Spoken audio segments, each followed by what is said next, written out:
Rôle des partis politiques extrémistes, dits Hutu Pawa, dans la planification du génocide commis contre les Tutsis entre 1990 et 1994. Le génocide perpétré contre les Tutsis en 1994 n'est pas un événement qui a surpris le Rwanda et l'humanité dans son ensemble. Ce génocide est l'aboutissement d'un long processus politique qui implique des acteurs rwandais et étrangers. La colonisation belge et l'Église catholique en particulier ont introduit au Rwanda des clichés de catégorisation des Rwandais selon des ethnies qui n'existaient pas en tant que telles. Des Rwandais qui ont été formés dans des écoles catholiques et dans des séminaires ont grandi dans cette perception idéologique de la réalité de leur pays et n'ont pas su se distancer de la logique du colonisateur pour sauvegarder l'unité nationale et l'harmonie sociale qui était l'héritage de nos ancêtres. Au lieu de maintenir la cohésion et de travailler pour le développement intégral du pays, ces Rwandais dits évolués ont fait de la discrimination des Tutsis l'objectif premier de leur politique à tous les échelons. La création du parti politique par Hutus, par un groupe d'intellectuels soutenus par l'Église catholique, fut un événement majeur qu'il faut considérer pour comprendre le processus qui a conduit à l'extermination des Tutsis en 1994. En effet, le Parti Hutu était un parti exclusivement raciste dans son essence que dans ses pratiques. Aucun Rwandais qui n'était pas Hutu ne pouvait pas être accepté comme membre de ce parti. Une telle ligne de conduite politique contient en elle-même les germes d'un génocide. Le président Kayibanda, qui était en même temps président du Parti Hutu, a mis en place, depuis 1957, date de la rédaction du texte fondateur du Parti Hutu, connu sous le nom de Manifeste des Bahutu, une politique basée sur la haine des Tutsis et sur leur exclusion. Dans la politique de Kayibanda et de son parti, le Parti Hutu, les Tutsis dans leur ensemble sont devenus des boucs émissaires des malheurs qu'auraient subis les Hutus pendant des décennies, feignant d'ignorer que dans l'histoire du Rwanda, la monarchie Tutsi n'a jamais procédé à des massacres ethniques ou collectifs visant un groupe particulier. Le Rwanda que le colonisateur et le missionnaire ont trouvé depuis leur arrivée avait des pauvres et des riches. Ce Rwanda-là ne tuait pas. Il est donc évident que le responsable lointain du génocide commis contre les Tutsis en 1994 est celui qui a créé une politique basée sur la haine des Tutsis et qui l'a introduit comme une ligne politique normale. Le Parti Hutu et ses fondateurs en sont les premiers responsables. En 1963, sous prétexte qu'un groupe d'exilés Tutsis venant du Burundi avait attaqué le Rwanda à partir de l'est du pays, le Bugesera, le régime du président Kayibanda a organisé de nouvelles tueries contre les Tutsis dans le pays, notamment dans des préfectures de Kigali, Kibungo, Gitarama, Gisenyi, Ruhengeri et Gikongoro. Des observateurs présents au Rwanda, des chercheurs et des missionnaires ont même clairement signalé que ces tueries remplissaient les conditions nécessaires pour constituer le crime de génocide. La presse internationale en a largement fait écho. Kayibanda fut destitué en 1973 suite à un coup d'État fomenté par le général Juvenal Habyarimana, un officier militaire originaire du nord du pays. Il reprochait à Kayibanda et à son parti, le Parti Hutu, d'avoir été caractérisé par la division des Rwandais. Habyarimana prononça un discours alléchant dans lequel il préconisait d'œuvrer pour l'unité et le développement de tous les Rwandais. Il faut signaler qu'Habyarimana a pris le pouvoir dans un bain de sang contre les Tutsis, que le régime de Kayibanda avait chassé des écoles et dans les emplois au niveau des institutions de l'État et des entreprises privées. Ceux qui ont survécu à ce carnage ont été encore une fois contraints de s'exiler dans des pays étrangers en 1973. En 1975, Habyarimana fonda son parti politique, le Mouvement révolutionnaire national pour le développement MRND, avec comme devise Paix, Unité, Développement. Tous les Rwandais devenaient d'office membres de ce parti, étant donné que c'était un parti unique qui bénéficiait des fonds de l'État dans son fonctionnement. Malgré les bonnes intentions du début, Habyarimana a mis rapidement en place une politique clairement identique à celle de son prédécesseur Kayibanda. Il instaura un système dit d'équilibre ethnique et régional qui consacrait la limitation des Tutsis dans des écoles et dans l'emploi. Il privilégia de façon outrancière les ressortissants de sa région natale, le Nord, qui s'octroyaient la part du lion dans tous les secteurs de la vie du pays. Par ailleurs, Habyarimana refusa de régler la question des réfugiés Tutsis dont les premiers avaient été chassés du pays en 1959, 1963 et après.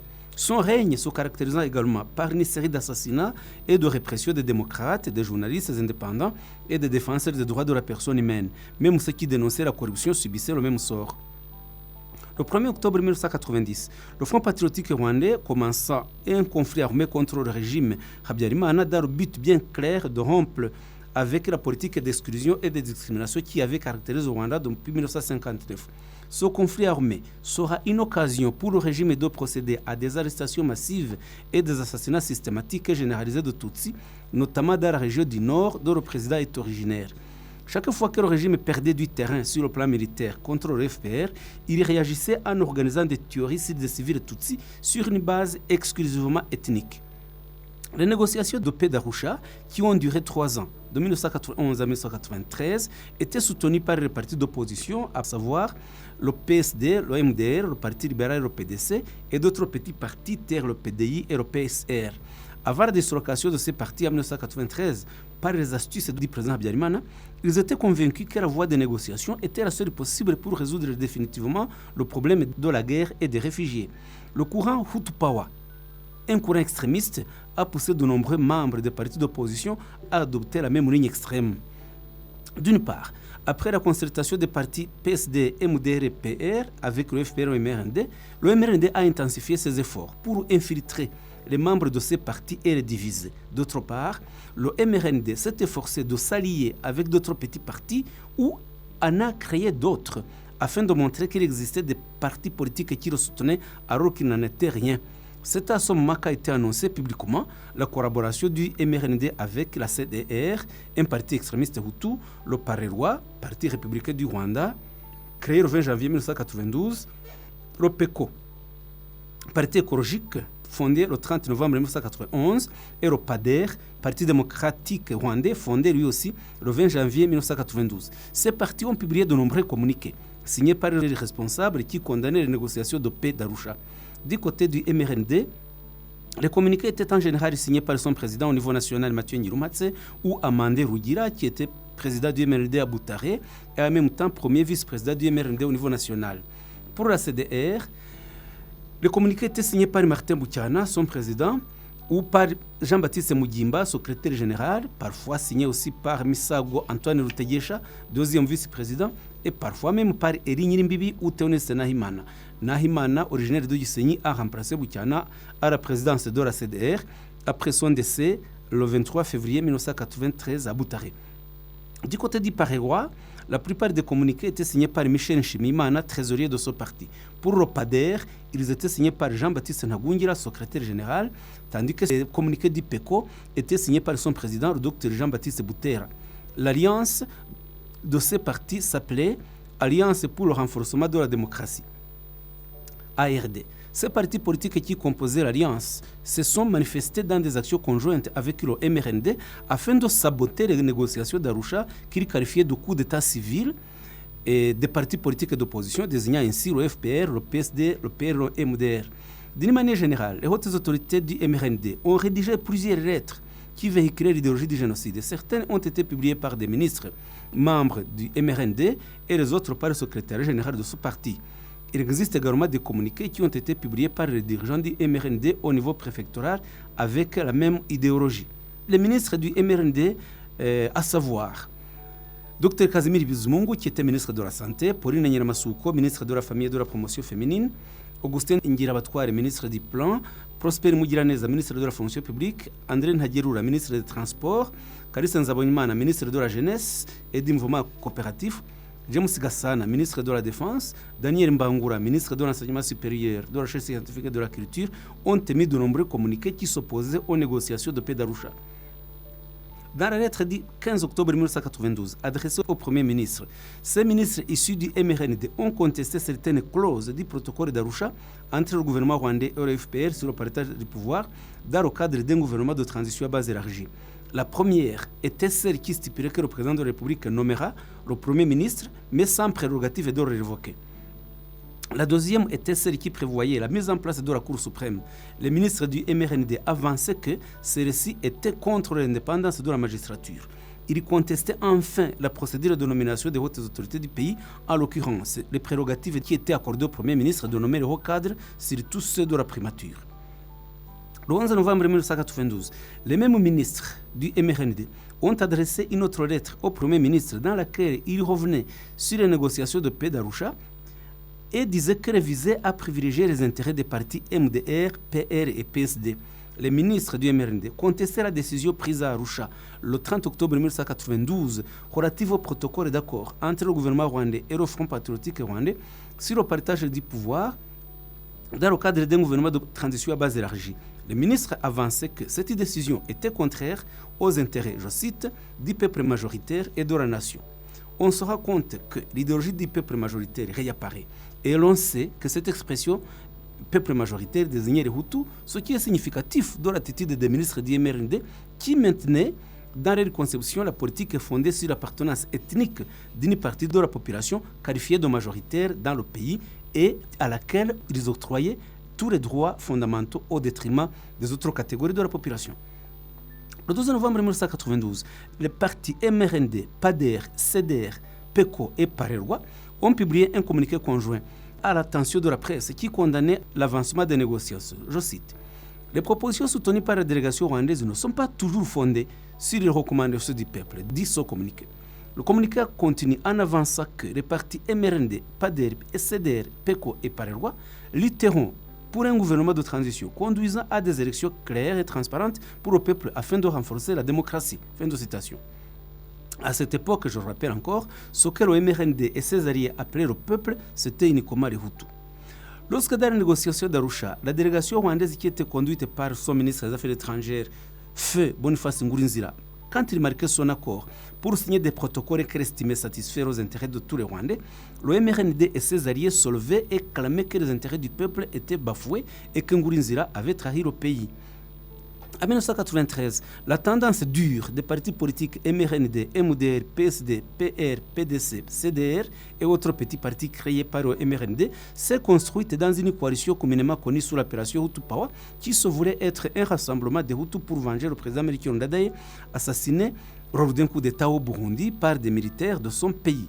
Cette coalition a été lancée officiellement lors des meetings du parti MUDR le 23 octobre 1993 par l'un de ses leaders, Frodouari Karamira, qui était second vice-président du MUDR au niveau national, dans lequel les membres extrémistes du MUDR, accompagnés de ceux du MRND et de la CDR, se sont réunis pour s'indigner de l'assassinat de Ndadaye et en tirer les leçons, comme il le disait. L'objet du meeting était en fait celui de se fonder sur le problème burundais pour en faire un prétexte de plus pour rejeter en bloc l'accord de paix d'Arusha conclu le 4 août 1993. Dans son allocution, Karamira s'en prit violemment au FPR et plus particulièrement à son chef militaire, le général Paul Kagame, qu'il accusa d'avoir assassiné le président Ndadaye et qu'il avait ainsi privé le peuple burundais de sa démocratie. C'était évidemment un mensonge. Karamira incita tous les Hutus du Rwanda à s'unir et prendre les mesures nécessaires en mentant que Kagame avait le même plan pour le Rwanda pour faire échouer la démocratie et la paix et assassiner les Hutus, disait Karamira. Karamira insulta les Hutus du MUDR qui étaient en faveur de l'accord d'Arusha en citant comme exemple Faustin Twagiramungu qui était président du MUDR et premier ministre désigné par cet accord. Le premier ministre en exercice, Agathe Uwiringiyimana et Anastase Gasana, en les traitant d'Inyenzi, ce qui signifiait cafard, ou bien en les traitant aussi de marionnettes des Tutsis. Dans des propos très durs, Karamira appela le peuple Hutu à chercher l'ennemi qui est parmi nous, dit-il, à ne pas s'asseoir en disant que ce qui s'était passé au Burundi ne se produira pas au Rwanda parce que l'ennemi, disait encore Karamira, était parmi eux. Karamira haranga la foule en disant que les Hutus qui œuvraient contre la solidarité des Hutus étaient des traîtres qui devaient également être considérés comme des ennemis. Il l'a dit en termes clairs comme suit. Je cite: nous avons clairement dit ce qu'il faut éviter. Éviter de combattre notre Hutu. Nous avons été attaqués et nous ne devons pas nous attaquer nous-mêmes. Évitons l'invasion de l'ennemi qui pourrait voler notre gouvernement. Fin de citation. Karamira conclut son discours en des termes violents, désormais devenus très célèbres, en disant Hutu Power, MDR Power, CDR Power, MDR Power, Or Hutu Alwan Power. La foule surchauffée répétait Power après chaque slogan. Karamira n'agissait pas de sa propre initiative. Il accomplissait un plan bien élaboré par le MRND et le président Habyarimana de diviser les partis politiques d'opposition en vue de trouver des alliés sur lesquels il allait s'unir pour contrecarrer la mise en application de l'accord de paix et l'enterrer définitivement en préparant le génocide contre les Tutsis et l'assassinat des Hutus opposés à son régime oppressif. Il faut dire que la plupart des hommes politiques que Habyarimana a su récupérer pour les faire entrer dans la tendance Hutu Power n'étaient pas des pions naïfs. Ils avaient leurs propres intérêts personnels qu'il a su exploiter en leur accordant des faveurs financières très juteuses. Il a fait ainsi pour Justin Mugenzi qui a reçu d'importantes sommes d'argent pour payer ses crédits bancaires et se rallier au clan du président Habyarimana avec ses amis du Parti libéral pour casser en deux ce parti qui Habyarimana redouté pour sa popularité, pour être le seul parti politique de l'époque à avoir su réunir des partisans Hutus et Tutsis, plus particulièrement au niveau de sa direction. Le Parti social-démocrate en avait aussi un nombre de Hutus et de Tutsis, mais le Parti libéral en comptait plus. Après la création de la tendance Hutu Power dans les partis politiques, l'accélération du plan génocidaire s'est opérée à travers une mobilisation générale de la population Hutu qui était sensibilisée à tuer leurs voisins Tutsis, qualifiés comme les ennemis. Ces informations étaient connues de l'ONU et des ambassades occidentaux accréditées au Rwanda.